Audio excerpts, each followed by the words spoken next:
We got the dark business of Adin Ross. Man, road to 10 subscribers. We at one right now. Hey, if you watching this, just come to two. We streaming 2026, new year, new me, hit that. It's like no, but yeah, I don't really know what to expect. I just saw this on a comment. I never heard of this YouTube channel. This won't be the first time, but it is January 1st, 2026. Oh, and you can see me this time. So I was like, why am I doing video streams without face cam? I mean, this is a way y'all could connect with me more. So we're here with the FaceTime. But we got the dark business of Adin Ross. I fuck with Adin Ross. I ain't gonna lie. I've been fucking with Adin Ross. But let's see. When people talk about controversial streamers, there's almost always... Hey, let me know if y'all want it. If I should do full screen or like theater mode. Like, what's better for y'all? I'm gonna try theater mode this time. There's one name that comes up first. Adin Ross. Adin Ross is interesting because on one hand, he's top 1% successful. But on the other, this is how the internet describes him. Adin Ross is a goddamn idiot. Scumbag. Laughing stock of hypocritical racist and misogynistic far-right streamer, Adin Ross. To start off the interview, I guess the first question we would have for you is, would you say Oh, damn, dude got him in an interview. that online you are hated? Damn! Adin has built an empire on being the bad guy. Why? Controversy self. And he's right, it pays to be the villain. I don't give a... But when you wear a mask for profit long enough, you eventually forget how to take it off. So what's the most true and authentic version of Adin Ross? Well, I've come to realize that the answer to that question is a bit more complicated than you'd think. To understand Adin Ross, we need to go back to before the controversial rise. Back to when he was just starting to figure out something far more simple. How to get people's attention. Adin grew up in Boca Raton, Florida, at least until his parents' divorce scattered his childhood across the country. One year he was the new kid in New York, the next in California, then eventually back to Florida again. If I get 50,000 followers on Vine. That's what they call a military brat, right? Ugh. But now I think that's like where you move like 5 or more schools and all that. The next in California, then eventually back to Florida again. If I get 50,000 followers on Vine. But constantly restarting life like that forced Adin to adapt fast. He had to figure out new social dynamics and find new friend groups over and over again. He learned quickly that the easiest way to fit in was to become a mirror, to read the room, make people laugh, and give them exactly the version of him they wanted to see. When you were bouncing around from school to school, do you think that that helped you, become the perfect streamer? Like, you figured out how to entertain. I think, yes. I think being socially uncomfortable, being thrown into the deep end of the pool, it makes you. It really, really does. You see, Adin started off as I definitely could say like him changing schools and all that definitely probably did help him like be able to like talk to people better, like communicate like with different groups of people. Because I mean, when you like moving schools, you're kind of like forced to make new friends and all that. So like, I definitely could see how that helped him. kid who was forced to learn how to fit in. And in the process, he accidentally trained himself for the perfect job. When he started streaming NBA 2K from his bedroom, that same survival instinct from school kicked in. He'd read the chat and adjust his personality in real time to give the viewers exactly what they wanted. And that was the secret weapon that took him from a no-name 2K streamer to the face of Twitch in under a year. Adin saw the ceiling on gaming content and pivoted hard. He quit streaming 2K and rolled out a series called E-Dating that absolutely exploded online. But what made Adin Ross a household name? I don't know Adin Ross's whole come up, but I think he kind of skipped a little bit. I don't think he went, cause the first time I heard about Adin was when, was it the 2K or was it the E-Day? No, I remember seeing clips of him doing 2K, but I don't think it went from like 2K straight to E-Day just like that, and that's how he blew up. Maybe I'm wrong. Let me finish watching the video. It's called E-Dating that absolutely exploded online. But what made Adin Ross a household name was his streams with rappers. Think of these streams like a late-night talk show. If the host was 20 years old, totally unprepared and openly flirting with the guests. How big is your dick? Big enough. Adin leaned into being sus, pushing boundaries, making things awkward and... Yeah, I remember that clip when he sat on Z's lap. I was like, bro, at what? How far is we about to take this, bro? And if y'all keep seeing me looking back, it's because I'm kind of new to this, trying to make sure like y'all know, like, if y'all doing reaction video, I got both headsets on. Like, I'm trying to make sure, like, if somebody comes in my room, I know if, like, somebody's in my room. Because, like, I don't know, it's kind of weird. But, yeah, if y'all see me looking back, that's what I'm trying to make sure, like, yeah. Treating platinum-selling artists like they were his actual friends. It shattered the barrier between Hollywood and social media. The internet ate it up. Adin gained over 2 million followers in April alone. We love you, Tekka! He was averaging viewer counts in the six figures, and quite literally becoming the future of Twitch. For a brief moment, Adin had it all. They ain't He gonna was show the that face of clip. stream. He was suddenly friends with the influencers that he once adored. But that level of fame Rice Gum. Man, if y'all don't know Rice Gum, bro, they used to be my favorite YouTuber back when I was in, like, elementary school, bro. I remember my neighbor, he had first introduced me to Rice Gum. I went home, searched him up. I was number one. I ain't gonna say number one fan, but I was one of the biggest fans till then. Rice Gum, what's the Afro Gum, bro. I remember all that. The Campy Stops, all that. I remember all that. He was the face of stream. He was suddenly friends with the influencers that he once adored. But that level of fame is dangerous, because once you have the attention of millions, you become a target for people who want to buy your influence. The deals that pay insane money, but always come with a catch. Think of it like a button. When you're the face of a platform like Twitch, it's as easy as pushing this button and a few $1 million pop out. The problem is, the people writing these checks usually come from some shady places. It's dirty money. Every time you press that button, you sell a piece of your reputation. You invite the backlash in, and half the world learns to hate you just a little bit more. Most creators keep their distance. They see the money, sure, but they look at the cost and they walk away. And for a while, Adin didn't risk it either, because at that point, Adin was widely known as the edgy, funny guy. When he came onto the scene, he ruffled feathers, but people loved him for it. But that button gets a lot harder to ignore when you grow up with nothing. The funny says guy. That like I had it very easy my whole life. We were financially stable, medium class, up until Did Adin create the word, like, well, not him, but, like, did niggas create the word sus because of Adin? Let me know. Because now that I think back to it, was we using the word sus before Adin came out? Or am I tripping? Y'all let me know. about senior year, it got really hard for us. And, you know, I would go literally some nights without eating dinner. He realized he could make Wait, every what single... happened? I would go really hard for us. And, you know, I would go literally some nights without eating dinner. He realized... Have y'all ever got to, like, that point of, like, anxiety, depression, where, like, y'all haven't ate? I'm asking because I haven't. But I wonder, like, but I know that's a real thing, but I'm asking y'all, have y'all ever do that? He could make every single one of those problems disappear forever. All he had to do was push the button. Let's go, come on. Let's go.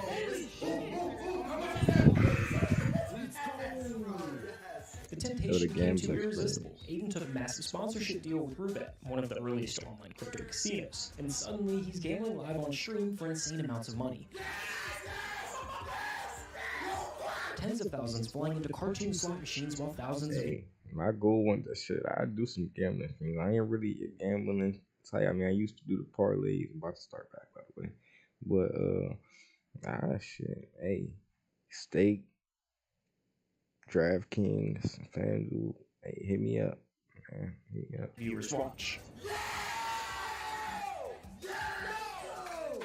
The reward was absurd. Leaked messages showed that he was making up to $2 million a month. His lifestyle inflated overnight with luxury cars, LA mansions, watches that cost annual salaries. I bought a Lambo before that, which was stupid, but at that time, I'm 19 years old. I want to buy a Lamborghini to show everyone like you. The money was quite literally life-changing. It gave him the ability to I support want his to buy a parents, Lamborghini help at his 19. family, give gifts to friends that don't even sound real. This is not my car. Where my legs? Your house for a year. Locked That nigga crying. Now, there's a dark side of the button, and we're getting to that. But first, we've got something exciting to tell you guys. So, we started this channel a little over a year ago in January. How much you want to bet this is a ad? To script, but all the stuff that gets cut out. Like I said, there's already actually excessive yapping. I knew it. Create your own website I by knew saying, it. this is what I want. With Wix, you can. I mean, First up, let's talk about AI color themes. You can get any combos you want. Bold and bright, minimalist and sleek, or something you didn't even think of. just describe the vibe you want, or even use the colors of your logo, and let AI do its thing. Beautiful. Next up is the AI section creator. This is like pretty well loved at that point. You were edgy, you were a little sus, but everybody seemed to like you a lot. Towards the end of 2021, things kind of seemed to shift. The first thing that we're going to talk about today, easily one of the most requested topics, that involves gambling and a YouTuber, spotlighter, stirs. I had been hearing for a while about how online, unregulated crypto casinos were hiring some of the biggest influencers in the world to promote them, and then would pay them for every fan they got to sign up. He's willing to do anything to just make money off the back of his fans, and then laugh about it. You started to get some pushback from certain people. I'm gonna let it You play. weren't as well liked in certain circles. I don't know. Adin Ross, everything he has done is stupid. He knows what he's doing is that, but on the other hand, he's unwilling to stop doing it. I've just never seen this light turn money in front of me in front of a table like that. You know what I mean? I get it. It's funny. What was that first point where you started to notice that, and what did that feel like? The hate gets to me, I'm not gonna lie, because the hate's different now. It's just like, a lot of people watch me and don't even like me. It's weird. Honestly, at that point, I was like, as long as my friends and me are having fun, making good content, and my community's happy, I didn't really care at that point. Most creators would panic here. They would apologize. How y'all feel about that? Now, I wouldn't even really call that exploiting his fans, because that's kind of like, well, from my understanding, like, that's what like companies do. They get YouTubers to promote something on their YouTube channel, and how many people click the link or sign up, whatever the company is, the YouTuber gets a revenue. I thought that was how it went, but I think they're looking at kind of like dark because like gambling service.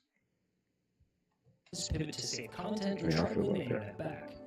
But for whatever reason, the backlash did the exact opposite for Adin. For me, I kind of liked it. I liked kind of being, you know, not liked by the mainstream crowd. You know, I like that a lot, honestly. Adin, quit now, and I will respect you. Can't quit now. Then I think then you're turning your head and making blood money. This was a defining moment for Adin because he realized What's that face Turning he your head and made? making blood money. this was a What's that? defining moment for I seen him Adin before because too. he realized that being the villain paid better than being the hero. So he doubled down. By early 2022, Adin traded in the Rubet deal for a massive partnership with Stake. Stake is a different beast entirely. It's a platform with pockets deep enough to headline F1 teams and Premier League jerseys. So when the pen hit the paper, the financial scale shifted instantly. Suddenly, Adin wasn't making life-changing money anymore. He was making you money. This is where the relationship between Adin and Making them Twitch turned into a M's. dangerous game of cat and mouse. On one side, you have Twitch, owned by Amazon, desperate to keep their platform safe for advertisers like Coke and Disney. On the other side, you have their biggest star, screaming at digital slots and continuing to test every rule in the book. You have to follow policy and follow rules. Now, Adin was definitely the face of it, but he wasn't alone. Hordes of streamers were jumping on the crypto casino's payroll. The platform effectively tore itself in two. Half the top creators were cashing these massive checks, while the other half were screaming about the ethics of promoting gambling to kids. How can you feel good about taking money from people like that? But here was the problem. Nobody was actually breaking the rules. Twitch couldn't punish Adin for something that they allowed. So, they made some changes. They banned unregulated gambling sites entirely. Publicly, they framed it as a moral stance, protecting the kids from the addiction. But if you ask Adin, it wasn't about the morality. It was about the money.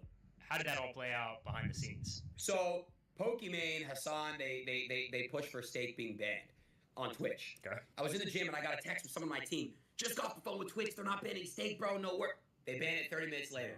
So they banned Stake. Why did they ban Stake? They banned Stake because Stake didn't want to cut Twitch in on a check. What does Twitch do? They go to NFL, they do a DraftKings deal worth billions of dollars. So if you go look at Twitch right now, you can gamble on Twitch. They didn't ban gambling. There's a misconception they banned gambling. No. They banned casinos where they can't make money off of. They are currently monetizing off gambling right now. Twitch cut off. Sounds pretty multi-billion-dollar company to me.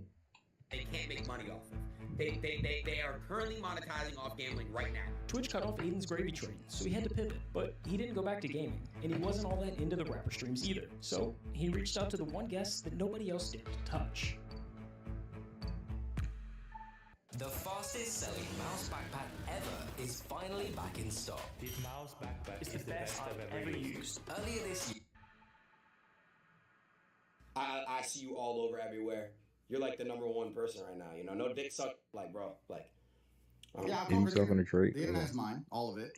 I took it all. In the span of a single summer, Andrew Tate had gone from total obscurity to being the most viral person on Earth. And Aiden's first stream with him went absolutely ballistic. It averaged over 100,000 viewers and peaked at 266,118. This was the biggest stream that he had ever done, bigger than the E-Dates, bigger than the rapper streams. There was no way Aiden wasn't doing another one. I've been shooting for a very long time. We're about Look at that nigga chest hair. But there was a massive elephant in the room.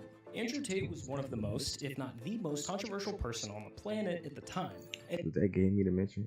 Because of that, he was systematically erased from the modern internet. Facebook, Instagram, TikTok, they all blacklisted him. However, Aiden once again saw a loophole. Tate didn't have a Twitch account, so technically there was nothing to ban. And no one had explicitly written a rule saying you couldn't talk to him on stream, so while the rest of the world was deplatforming Tate, Aiden rolled out the red carpet. Can you hear me? Yeah, do you hear me? For the rest of the year, he milked that loophole for everything it was worth. Even am I getting a virus right now? As soon as Andrew Tate come on the screen. Can you hear me? Yeah, do you hear me? For the rest of the year, he milked that loophole for everything it was worth, even flying across the world to stream with Tate IRL. I'm talking too. No, you're not. But in January of 2023, the cat finally caught the mouse. Twitch had seen enough and slapped Aiden with his 7th ban from the platform, a massive 30-day suspension from streaming. To the executives, it was a disciplinary timeout, a warning shot to force their own star back into line. But for Aiden sitting in silence for a month, locked out of his empire, their own inventions, Twitch had seen enough. Waste World, Adin Ross influencer is banned from Twitch after hacking Andrew Tate. You can get banned for that. Aiden with his 7th ban from the platform, a massive 30-day suspension from streaming. To the executives, it was a disciplinary timeout, a warning shot to force their unruly star back into line. But for Aiden, sitting in silence for a month, locked out of his empire, it didn't feel like a lesson. It felt like an attack. It radicalized him. He realized that Twitch wasn't just enforcing rules, they were rewriting them. And in doing so, they were trying to take away his button forever. Aiden was done playing games. He was done with the censorship. And luckily for him, there was something being built behind the scenes. You see, when Twitch banned the major gambling sites, they really pissed off the founders of Aiden's old sponsor, Stake. Eddie, the CEO of Stake and Kick, he says, all right, you know what? Yeah, let's boss up. Makes a streaming platform. Eddie Craven, who happens to be the youngest billionaire in Australia, decided to step into the ring with Twitch. He wrote out Kick. Kick positioned itself as the antidote to everything wrong. Damn, I didn't even know that the CEO of Stake made Kick because they would keep trying to ban people on Twitch for using Stake. So he said, "Fuck that, man! I'm a billionaire. I'm about to make my own streaming service. Y'all go in here and do whatever y'all want. Fuck it." It made Kick. Wrong with the streaming industry. It prioritized creators over corporate advertisers. It promised total creative freedom, stripping away the strict guidelines that had suffocated streamers for years. But a platform with no users is useless. They needed someone big enough to drive real traffic to the site. My original deal before I got banned on Twitch, which I think was like, what, 2 weeks after I came to Kick? Something like that. It was close. A month. I was supposed to go on Twitch, obviously funnel from Twitch to Kick. Twitch didn't like that. It was a big no-no. They took me out. After the 30-day suspension cleared, Aiden began dual streaming. He would go live on Twitch, talk to his 7 million followers, and tell them to migrate over to Kick for the real content. But he knew he needed a hook. He needed to show them that Kick was different. So he went on this absurd marketing campaign to test every limit he could imagine. Recently, there's been this unholy floodgate, like a dam that's broken in the mind of Adin Ross's brain that... I have to wait for him repeatedly saying that word. Cool. I ain't hear about led that. to him making the worst decisions imaginable over the last couple months. What the f is going on? He pulled up Hub live on stream. He tweeted things he knew would incite Nah, confrontation in the mainstream, including the infamous 2 genders tweet. It did kind of seem like for a minute you leaned into the villain role. Do you think that's a fair and accurate? I'm just starting out, so like I'm not going. Assumption? I do. I remember this like it was yesterday. I went over to Kick. I made a tweet. And I said that there are 2 genders. A lot of people hated me for that. A lot of people were mad for that. And the entire world really went at me for that. But Aiden wasn't stupid. He knew exactly what he was doing. I had to kind of do some crazy to make Kick pop. I literally might have 2 people in this room this week on stream. Stop my f***ing nuts! Stop it! Twitter. You guys are the reason why the internet. Damn. Am I posing too much? Let me know that, y'all. But my fat fuck it, this reaction video. But damn. So that's kind of how he made Kick Pop and like showing people like y'all could. This is not Twitch. Y'all could do whatever y'all want on here.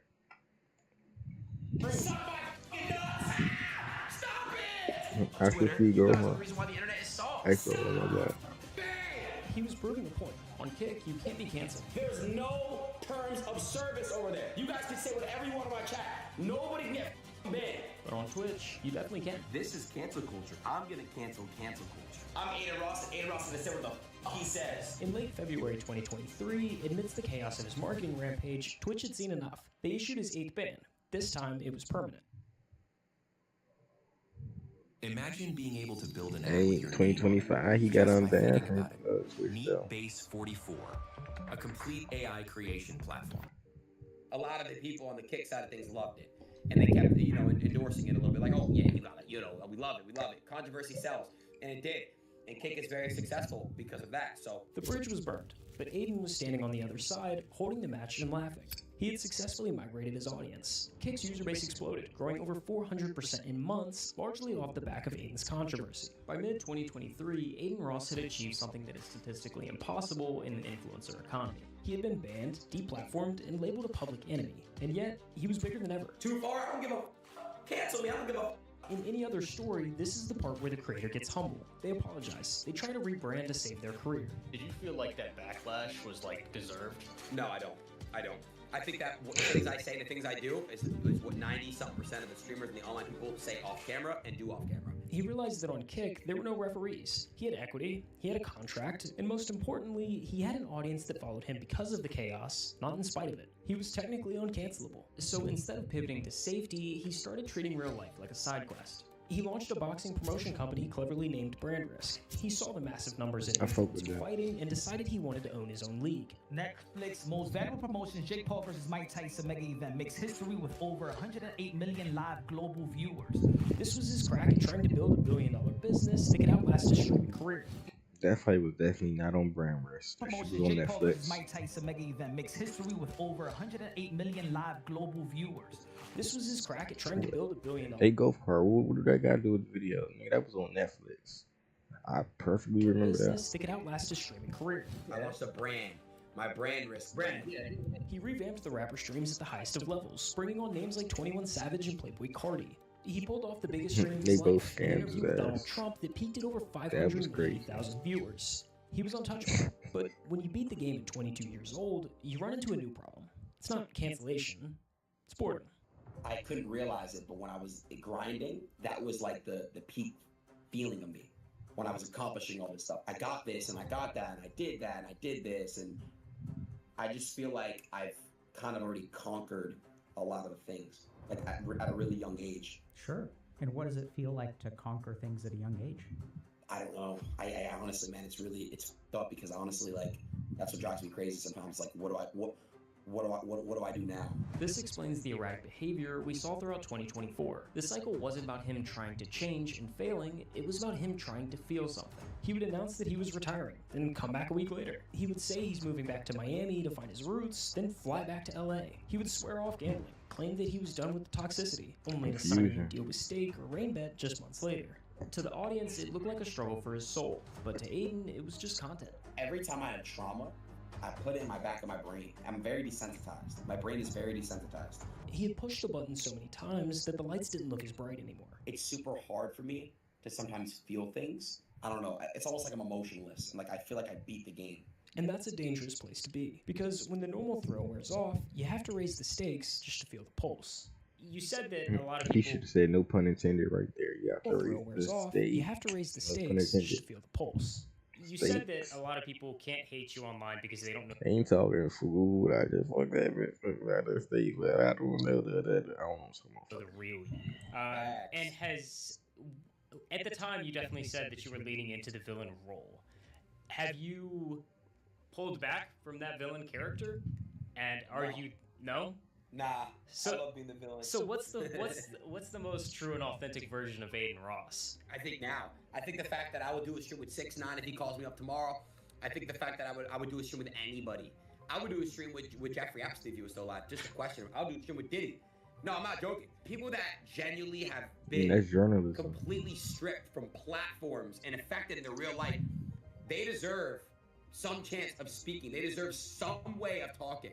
That's where it needs to head. I don't have to like you, but I think everyone deserves their voice. And that's my whole stance on that. As of today, the machine is still running. Adin Ross proved that you can build an empire on controversy. He proved that if you bring enough eyes and enough money, the rules don't apply to you. But the victory looks a lot like a trap. He's admitted openly that he feels like a puppet, a slave to the entertainment. He feeds the chat the chaos they crave because he's terrified that if he stops, the screen goes black. It's like people know me when they see me, but they don't know me. People just will look at me as like I'm like this puppet. That era was probably one of the best eras of Adin Ross. The eyebrow, low cut kind of era. Entertainment puppet. Whatever you guys want, bro. I'll do GTRP. I don't care. I'm a slave to you guys, bro. What do you guys want, bro? I'm a slave. I don't care, bro. I'm a puppet. Whether you love him or you hate him, it's hard to deny that Adin Ross changed streaming forever. He shattered the corporate safety of Twitch and ushered in a new era of raw, unfiltered, and often dangerous content. He built a button that prints money. But the thing about the button is once you start pressing it, it's almost impossible to stop. If you made it this far in the video, I just wanted to say thanks for watching. At the time of recording this, we're at 95,580 subscribers, and we're trying to hit 100K by the end of the year. So, if you wanted to subscribe, that'd be awesome. Also, I did want to mention that the full uncut interview with Adin is like 45 minutes long, and we're uploading it into our WAP. So, if you wanted to check that out, it'll be in there. But yeah, I think that's everything. Cool. Thanks for watching. Hey, that was the dark business of Adin Ross. Do I think the title was kind of misleading? Yeah, kind of. But I mean, shit, I would do the same thing. Gotta get them views. But man, Adin Ross, man, do I think he changed the streaming world forever? Yes. Is he top 5 streamers all time? Yes. Top 3 in my opinion. I ain't even gonna give you the top 3 right now. So it's just, yeah, but. Man, it's like dark business of Adin Ross, man. Roll to 10 subscribers. If you're watching this, subscribe. Let me know what to watch. We streaming. TikTok actively scoring. I'm gonna have that in the motherfucking description this time. And yeah, roll to 10 subscribers. Fuck with me. What we watching next?